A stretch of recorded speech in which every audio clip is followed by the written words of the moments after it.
I'm adopted, and I've said it in the series before, but I've been careful about it, kind of vague, and I kept it on the surface. Because the full story, the part that actually matters, involves other people who are still alive and details that aren't fully mine to share. But there's a part of it that is mine, the part that nobody told me, the part I've been piecing together from what I could find, the part my father refused to talk about. And that is this video. I've done 8 videos in the series about fathers and sons. We've talked about silence, sealed rooms, the other son nobody mentioned. And every video has been about the same thing underneath. What happens when men don't talk?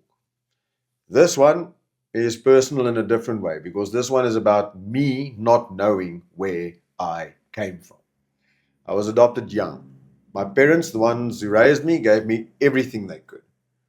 This is not a story about bad people or a difficult childhood in the obvious sense. It's a story about silence, about the information that was withheld, about the questions that were never answered, and what it does to a person when the story of how they came to exist is filed under things we don't discuss. I grew up knowing I was adopted. That wasn't hidden. But the details, the why, the who, the what happened, sealed. And my father was the keeper of that seal. Here's the core belief that gets installed when you're adopted and nobody tells you anything. I was given away once. That means it can happen again. That's not a thought you have consciously. You don't sit down as a 7 year old and think, I've been given away. Kind of just settles into the background, just becomes part of your operating system. And from that point on, everything you do is subtly shaped by that belief. Be acceptable, be easy, be likable. Don't give anyone a reason to let you go.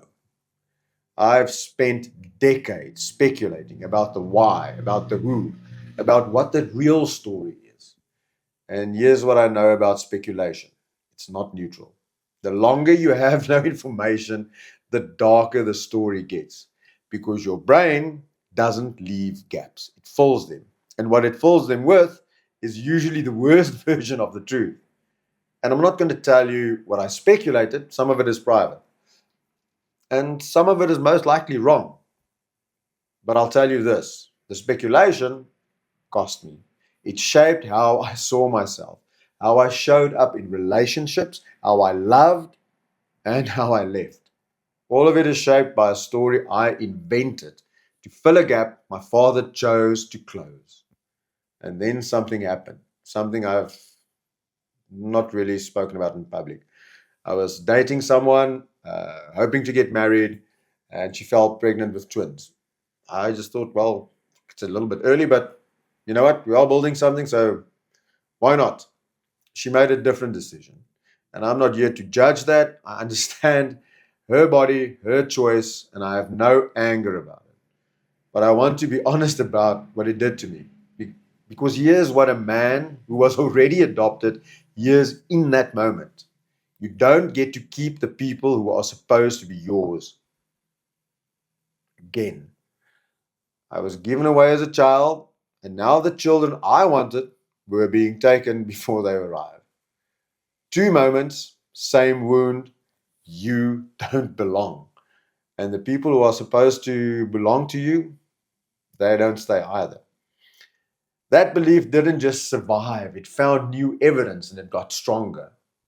I asked my father once, not directly, obviously, not clearly, because I didn't know how. I circled around it, said something vague, gave him an opening.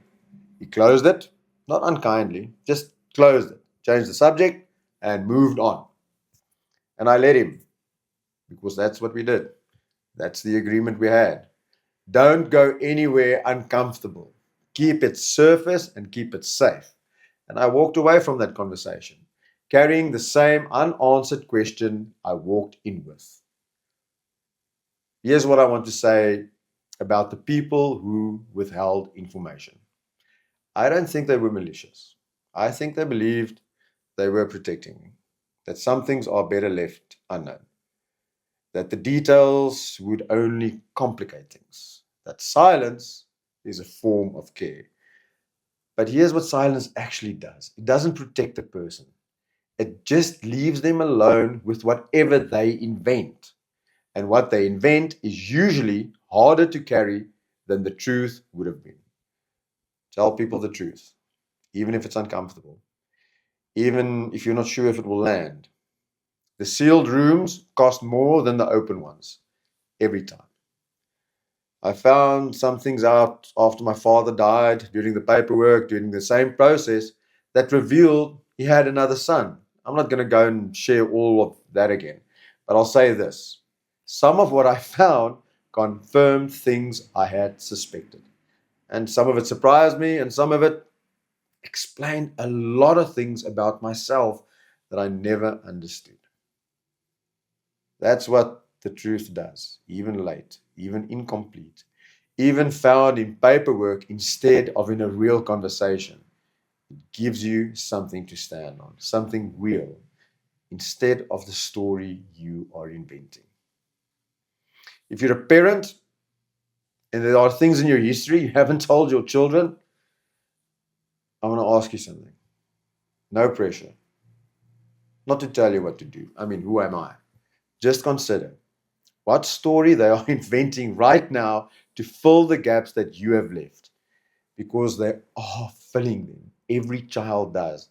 And the story they are telling themselves about who they are, where they came from, and whether they're worth keeping, that story is being written right now in the silence you have chosen.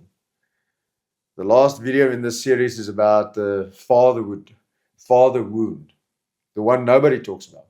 Not the absent father, not the abusive one, not the dramatic failure, the quiet one. The father who was there, who tried, who loved you, and still left a wound you've been carrying without a name. That's the next video, and most likely the hardest one.